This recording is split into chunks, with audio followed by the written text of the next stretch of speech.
Hello and welcome to this edition of EdTech Mondays Africa. My name is Joy Doreen Bira, and it's so good to have you on yet another edition where we're having a special conversation on inclusive technology for learners with disabilities. Now, if you have read the UN Convention on the Rights of Persons with Disabilities, it defines persons with disabilities as those who have long-term physical, mental, intellectual, or sensory impairments, which in interaction with various barriers may hinder their full and effective participation in society on an equal basis with others. On this edition of EdTech Mondays Africa, we are seeking to find solutions on how exactly education technology can be harnessed to support learners learning with disabilities at all levels of education across Africa. And joining us to have this conversation, we've got Georgine Auma, who is the founder and director, Studio KSL at eKitabu here in Kenya. We also have Zachary Nyange Mwasia, who is an educator on disability inclusion and assistive technology. He's also a lecturer at Kenya Institute of Special Education. And we also do have, joining us online, we've got Anna Maria Tammy, who is a senior education specialist, thematic lead for equity and inclusion at Global Partnership for Education, GPE.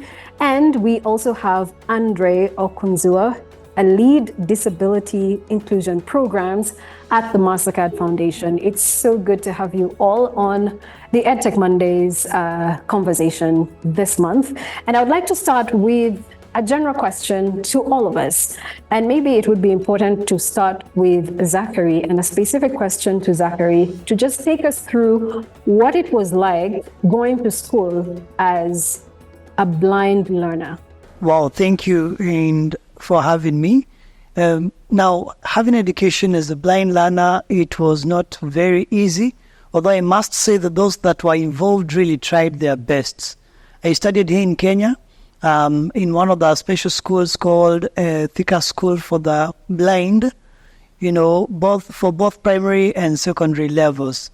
Now, during that time, it wasn't easy just because of the fact that we had limited resources, and especially when it came to materials like braille books and, mathematical materials to use and all that. So for braille books, for example, when it came to, say reading, for example, set books, it was challenging because, when sharing a braille book for, learners with visual impairment, it means that when my friend or colleague is reading, then I have to sit and just listen. And, with that, then it means that I'm not able to interact with the words. Hence, I found myself being apathetic in terms of spelling. So it wasn't really easy at all. I remember some time in high school where we had to even get to a point of having revision books. Now, these revision books were not really produced in Braille because producing in Braille is quite hectic and also costly, as I understand. And so we could not have all the revision books in Braille. So what happened is that in the school at the time, we had some friends of mine who were low vision. So they would be able to read printed text, especially the large print when it is close to their eyes. So they would find themselves bringing up, groups that they would support in learning. So eventually the groups became too large and they had to find a way to control them. So one of the best way to control, according to them, was having a token of appreciation. So you realize that personally, because I was not able to afford that, I would find myself, sitting and, listening in to a group discussion that I'm not invited, but pretending to be, organizing my desk and, my sheets of paper, in Braille, we write a sheet at a time, then we bind them. So pretending to be organizing them, yet I'm just sniffing in to just hear what they are saying. And then that will lead to me not sleeping at all, because one group would be there maybe, say, in the evening, say 2,100 hours all the way to 2,300 hours. and they will go to rest. Another group may have already gone to rest that time, and then now they come up at 23 all the way maybe to, say, 24 hours. So you see, I may end up not resting, just listening. So it wasn't easy, but I thank God I was able to do it. I can imagine how challenging that might have been, especially knowing that that was pretty much your life from the time you started or enrolled into education up until you completed. I'd also want to hear Georgine's side of the story, because I'm thinking there are some similarities, but also there are differences, especially knowing that she is having a hearing impairment and yours is a visual impairment. But I want to hear Georgine's story as well. I personally became deaf when I was 9 years old. At that time, I was already in school, in a hearing school. So my parents tried to find a school where I can join, but they couldn't find one. So what they decided is to buy me hearing aids, which did not work for me, but they supported me to be accepted back into the same school that I was studying before. So I was in a regular school where there was no support for me as a deaf person. And what happened is that I would sit in the front of the class to try and lip read the teacher. But you get only like 30% of that, whatever is taught. And so for me, good luck. My father was also a teacher. And at that time, he saw me and saw the struggles that I had at school. And he was a teacher of mathematics. And so he brought me textbooks and encouraged me to go and study on my own. I would go to the library. I would stay at school. When I sit in class, I don't understand anything. But when I come back home, my father gives me books which I could read. At home, I would read by my own. And so I would say I taught myself through school, because I went to school, yes, but the teachers did not teach me because I could not understand. And that's why I decided to become a teacher as well, because I saw this challenge. I can teach. I can support other deaf learners who are struggling out there. So I went to Maseno University and I trained to become a teacher. And then I was posted to Ngala School for the Deaf. I joined school. I was really excited to teach. But truly what I found, there was no accessible teaching and learning material specifically for deaf learners. And that's why I am doing what I'm doing right now, because we are creating accessible digital content for deaf and hard of hearing children. Wow, that's really amazing. I'd now like to come to Anna Maria and also Andre, who are joining us online. And I'll start with you, Anna Maria. You know, based on the experiences of both Georgine and Zach, it pretty much speaks to the global situation as well, but with an African perspective, and specifically looking at Kenya and what the education system is like. But from a global perspective, there's so much that needs to be worked on in terms of inclusion or inclusivity where education is concerned. What are your thoughts around, first of all, the experiences that Zach and Georgine have shared, and what exactly do we need to do to make education more wholesome for all learners across board? So I think the examples that have been shared were really exemplary. And I mean, at the global level, we're looking at about 240 million children who are living with a disability. So that's roughly 1 in 10. We know the data is not very good. There's lots of children that aren't being counted, even as we speak, and whose difficulties aren't being identified in school. So these numbers are very challenging by default. But roughly, let's say that 1 in 10 we're talking about here. And so we know that children with disabilities are almost 50% more likely than other children to have never attended school. And, you know, when they are in school, we know that the outcomes are worse in terms of being able to complete schooling or being able to achieve the same learning outcomes as other children. We know that children with disabilities lag behind in foundational numeracy and literacy, for example. And it becomes even more challenging when different barriers intersect. For example, girls with disabilities we know are the most marginalized children all the way from primary school to higher education settings. So that's a little bit the picture globally. And then if we look at the barriers of what's in the way, it's certainly the things that were already mentioned by the previous speakers. So, you know, it is still negative attitudes in communities and among teachers themselves. It's also inaccessible school buildings and the lack of assistive technologies that can then help children with disabilities to really participate and to learn when they are at school. It's not just about being in the classroom. It's actually then participating and learning, which counts. There's also issues, of course, of training teachers. Of course, teachers already face massive challenges in terms of big classroom sizes, not enough materials. So there's a lot to do there in terms of supporting those inclusive learning materials, supporting teacher knowledge and skills to manage the diverse needs of schools. A couple system level barriers, which is really the data challenge and the financing of inclusive education, because both those things we need to really fix in order to make progress for inclusion globally. So the data really is key, because without good data, education systems don't plan for inclusion accurately, and they don't finance it. They don't budget for it sufficiently. And so ultimately the systems aren't financing what's not visible. And so that's why really being able to identify functional difficulties of children is one of really the building blocks of an inclusive system.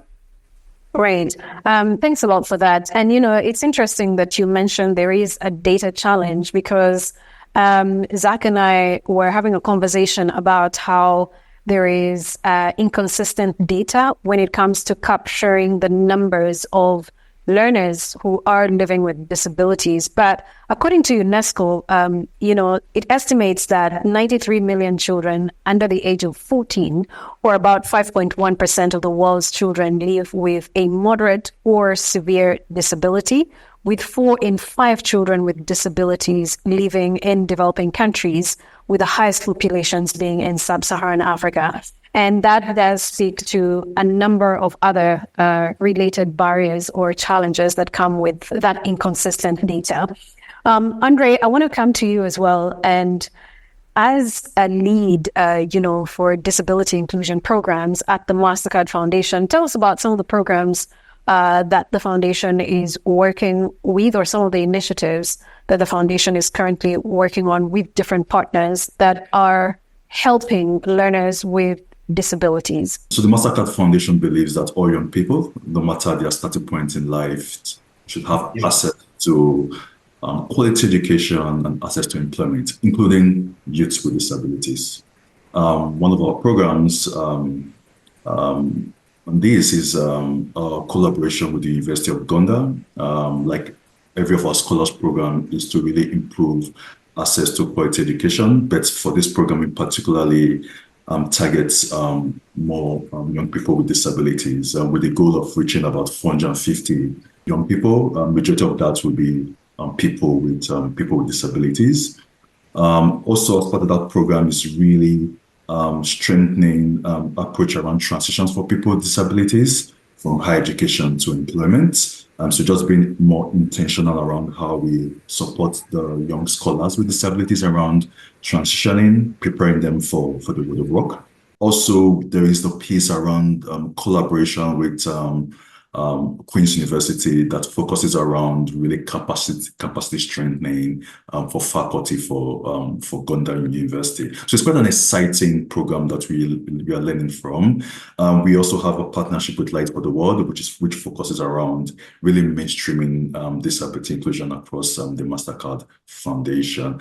And from all of these, particularly the partnership with Gondar University, we've really learned that people with disabilities, whether it's visually impaired or hearing impaired, require 80 for them to be able to effectively take part in the classrooms. We're also learning that the lecturers and the staff need to have a bit of an understanding around disability inclusion and disability inclusion awareness for things around, for example, providing examinations that are inclusive and accessible. Right, providing discussions in classrooms that are accessible to everyone in the classroom, and just really understanding the individual young person with a disability to understand their reasonable accommodation needs would better prepare the young person for learning and, of course, for work as well. Good to connect some of these learnings with what Zachary and Georgine have shared. Oh, great. Thanks a lot for that, Andre. And it's really great to know some of the programs that the foundation is supporting as well, and the collaborative partnerships that we're looking at. I want to bring the conversation back to studio. What more do you think needs to be done to make education more wholesome for learners with disabilities? Because as is, we are not yet even halfway there. Let me start with Eugene. Maybe I can speak as a teacher first. From my experience as a teacher and specifically teaching deaf children, I think what we need to support these deaf children is to have accessible and inclusive and quality education for them by training the teachers, because a teacher is a center for learning. So we need to also have the content. So when the teacher knows how to serve the learner, how to support the learner with disability, they can be able to empower them in the correct way. If we support the teachers to have the right skills, then connecting that with children with disability, they can support them academically. I don't know how to best reiterate just what Eugene just said, because it is true that with training teachers, that would really mean a lot, because it means that, first of all, they will be able to understand the different methodologies on how to support learners with different disabilities. Now, I always love to reiterate the fact that, I'm visually impaired. Impaired is the term.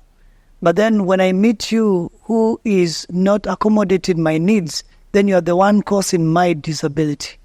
The disability is about the environment that is around me. So if we happen to empower teachers, then it means that we shall have reduced the chances of disabilities around persons with different impairments. Secondly, I think the need for use of technology.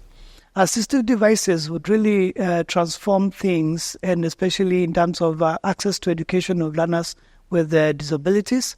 If I had to give an example of what I was mentioning of having shared, say, Braille books, for example, that was just because of the challenge of, the cost that is incurred in producing Braille books. But then if it were in terms of technology, then that would mean that little efforts would be needed, and especially when it comes to accessing real-time information. So you realize that a Braille book, for example, purchasing the paper, it's recurrent. So, but then when you purchase a piece of technology, like just a piece of maybe like a refreshable Braille display like the one I'm using here, then it becomes easier for those learners to access information even when it is real time. It's important that you've actually said the piece of Braille, and I'm assuming that this is an example of technology as well. But talk to us about the possibilities of technology for a learner living with an impairment today. For a learner with impairment, technology makes things possible, whereas to the rest of you, technology makes things easier. If I were to just give us an example, if we were in a conference, say, for example, all of us having a forum going on, then for whatever reasons there's a cut of electricity and we can no longer project, then all of you will very quickly shift to, say, use of the chats, the flip chats, and the meeting will go on. You'll also shift to using, say, notebooks, your notebook and a pen. But for me, if I'm using a laptop and there's a cut of electricity, then it means that I shall have actually been shattered completely. I'll not be able to continue. So meaning that for the rest of the people in the room who are using laptops to, take their notes and all that, that was only making, their interaction easier. It was making it easier. But for me, it was making it possible. So technology makes things possible for persons with disabilities. When it comes to access of information, which is key, then you realize that if I may stick again on a Braille book, for example, if we produce something like today, we have EdTech Mondays produce maybe, say, a monthly magazine.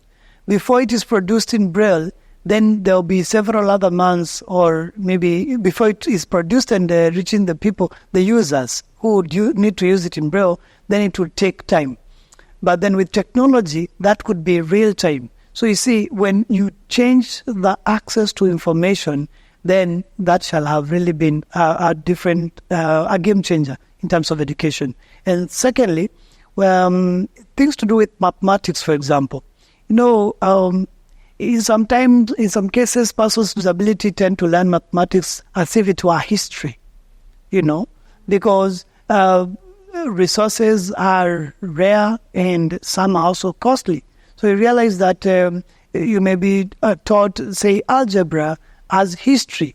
I don't know how many of us would understand algebra if it were taught as history. Just hearing someone mention, and then you're not able to interact with it just because you do not have the adequate resource. Right.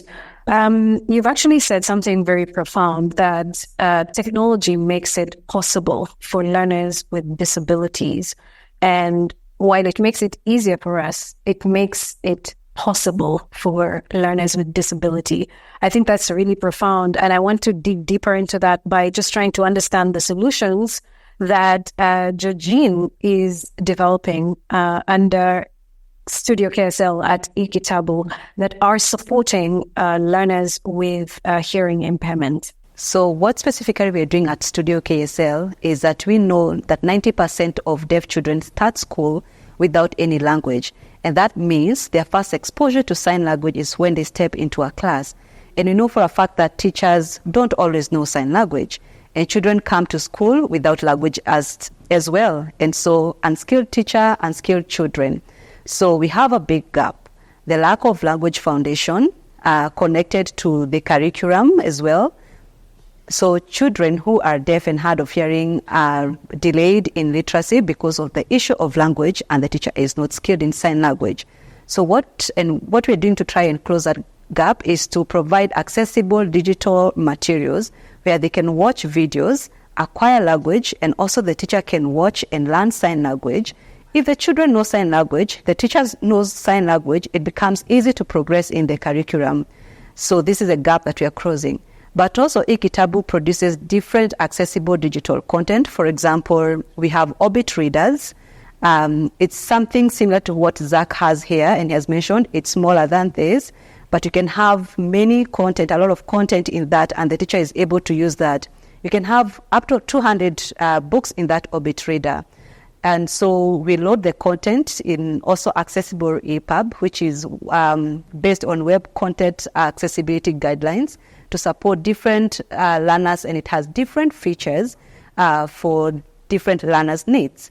Using web content guidelines, this supports us to add accessible features. For example, we have image description, meaning that a blind child who is watching a video is able to understand what's happening in that image. So there's an image description, and it also has caption and also translation into audio so that a blind learner is able to understand what's happening. We also have easy to read for children who have intellectual and learning disabilities. Thank you. Thank you for that, Eugene. Anna Maria, I want to come to you just based on what Zach and Eugene have shared. You can almost see that there's a cost that is applied towards the technologies that they're investing in or that they are acquiring.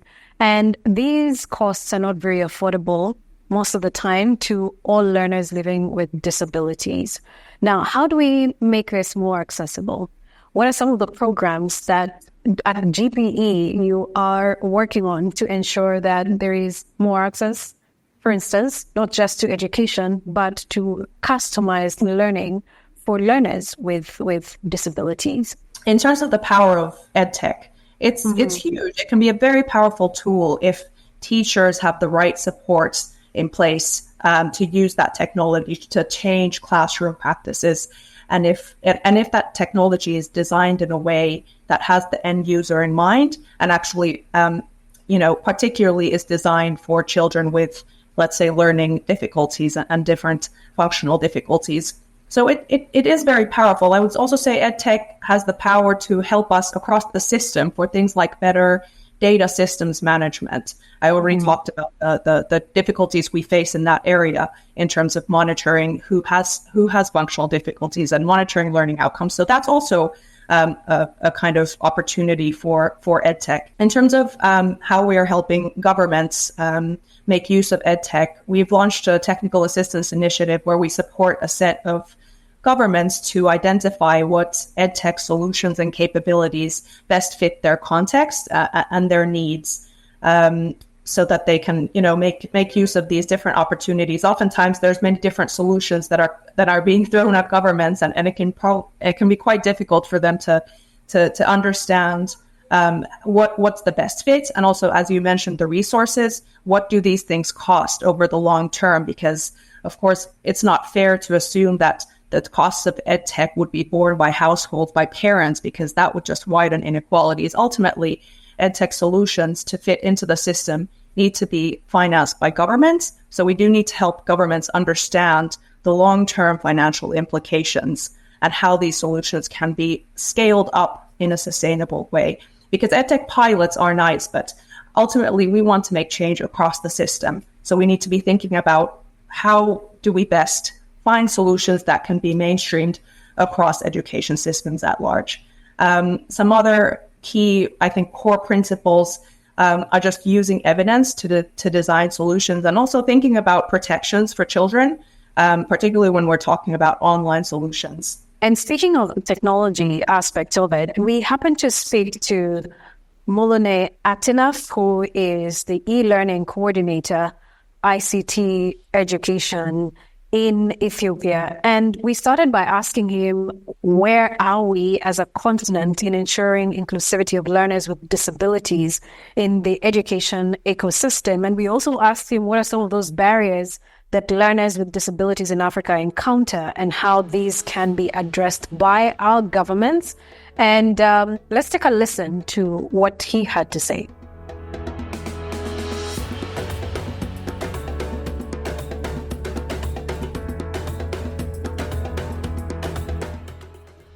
In Ethiopia, we are trying to consider people with disabilities and with special needs to get maximum care while designing interventions with EdTech. As you know, it is providing a lot of opportunities to include people with disabilities to have access to education, to have access to resources, school facilities, and we are trying to implement a policy framework. And by developing that strategy and framework, we are setting some guidelines and procedures how these people with special needs, not only disabilities, will be included and will get the opportunities that the technology is providing. I'm not sure how other governments are doing it actually, but I am sure enough that they have policies and standards how to include these people in the conventional education system.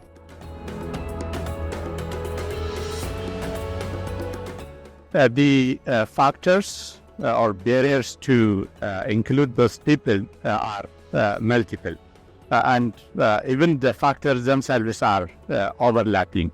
I can mention, for instance, access to end-user devices, access to the internet, and access to educational facilities or materials. As you know, these people with disabilities, they are affected in a way to have access to job opportunities, and that again has an impact on their incomes. And because of this, they may not have the socio-economic abilities to buy or to pay for end-user devices, to pay for materials online, or to pay for to have access to digital content and the like. Stakeholders who are funding these EdTech entrepreneurs can appropriate another strategy so they can work on including, or they can work on EdTech that is inclusive or considerate of these people with special needs and disabilities, and a special grant should be appropriated. This is my perspective. He's mentioned quite a number of issues there. Policies need to be designed with the needs of the learners with disabilities in mind. Andre, I want to hear your thoughts as well, pertaining the work that the Mastercard Foundation is doing in supporting some of these policies as well, and also other work that is by far supporting more inclusion, especially where disability programs are concerned. We are learning that there's need for more collaboration and partnership between the private and government sector to enhance accessibility more broadly, whether we're looking at accessibility within digital products and e-learning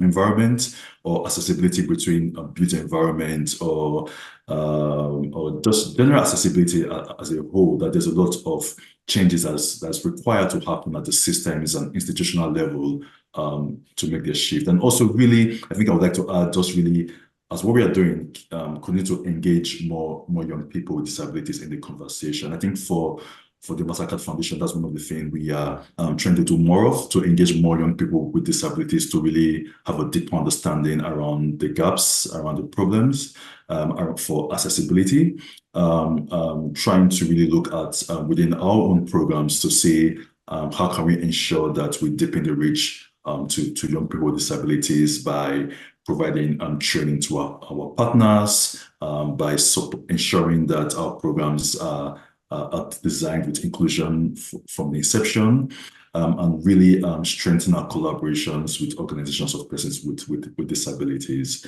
Interesting. Ana Maria, what are your thoughts around what Atinaf mentioned in terms of policy and, having the needs of the learners in mind as we design or redesign policies around them to ensure that their learning experience is much better and that they don't feel excluded from the rest of the education ecosystem?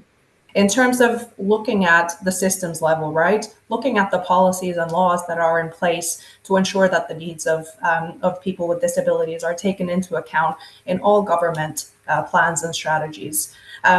Because we want to design good solutions with end users in mind, and systems overall need to be putting the hardest to reach at the center when different policies and plans are put in place. But that you need to look at all parts of the education system to really build more inclusive systems. And we talked earlier in this conversation about the importance of building teacher skills and knowledge, about identifying functional difficulties, about having assistive technologies that then support children. So it's about how all of these pieces come together that you really build inclusive systems. And I'll give the example of Zanzibar, actually, which has been a partner country of GPE for a very long time.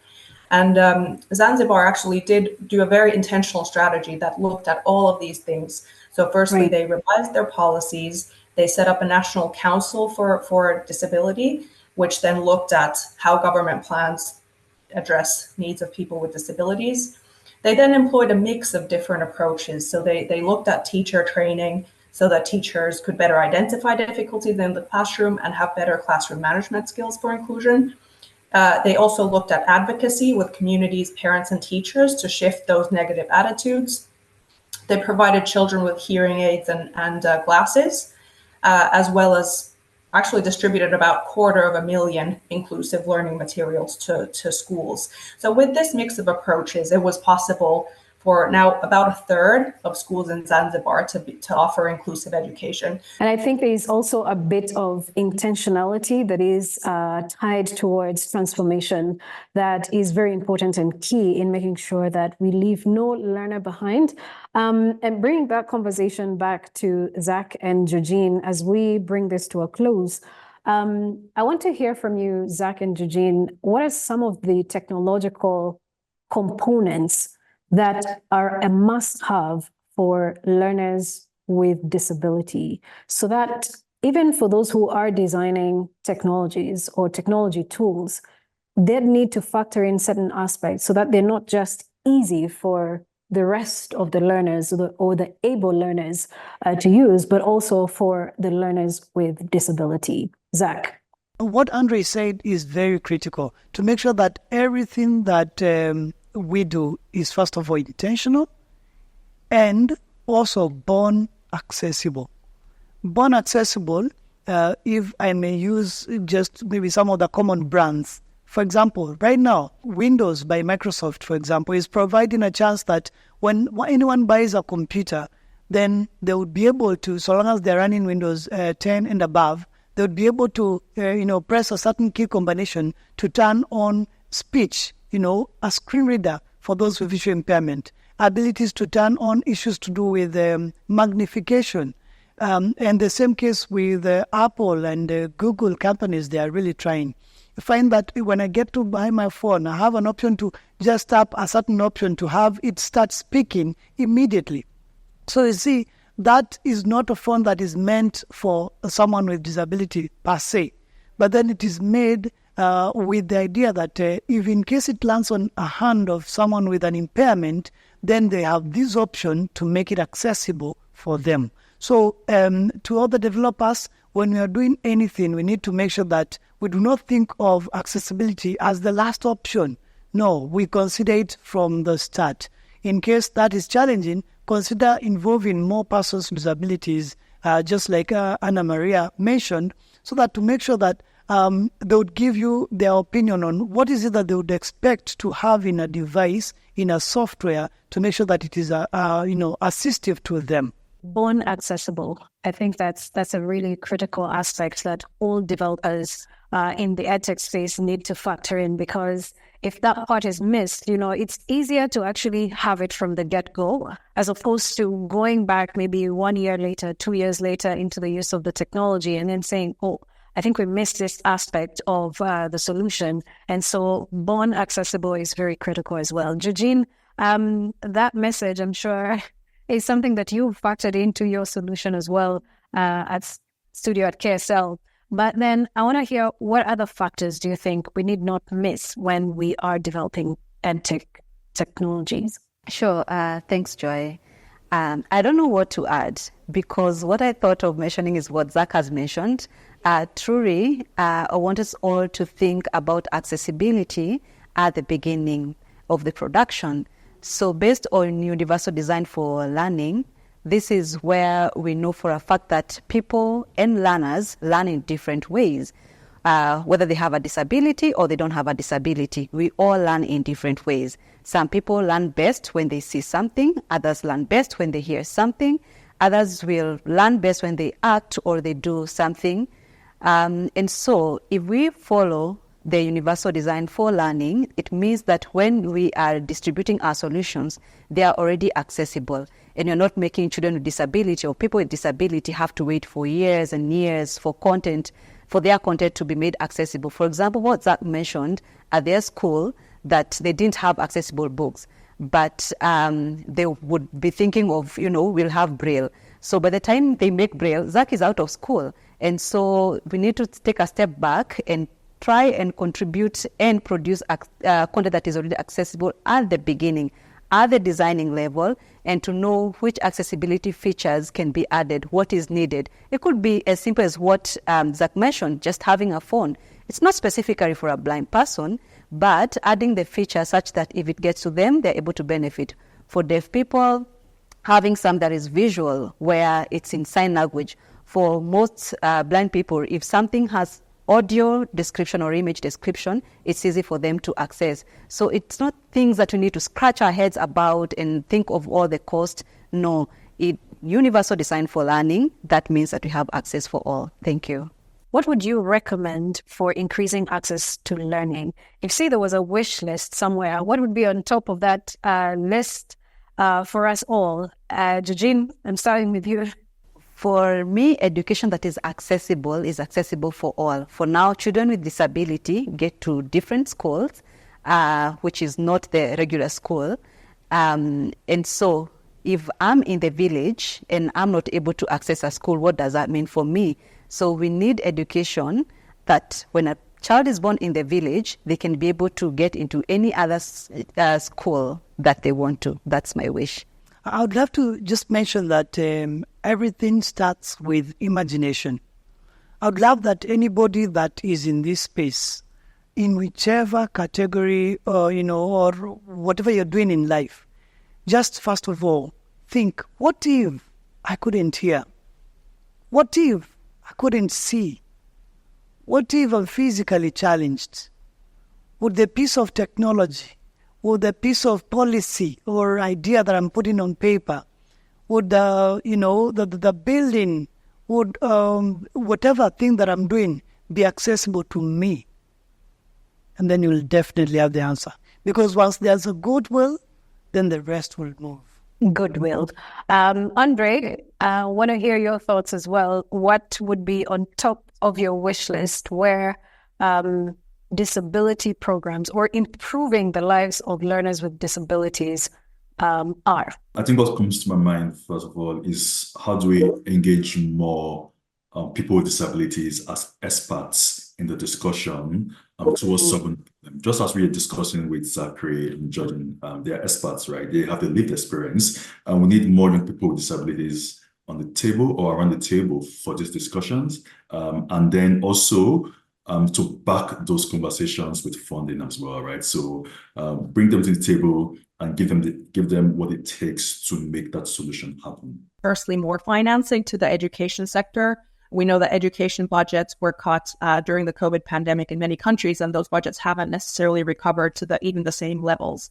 At the same time, we know that education systems are growing because there's a bigger population, so we need to, make sure that there's adequate funding being allocated to the education system as a whole. Then, of course, we need to talk about how that money is being spent. Is it spent well and efficiently?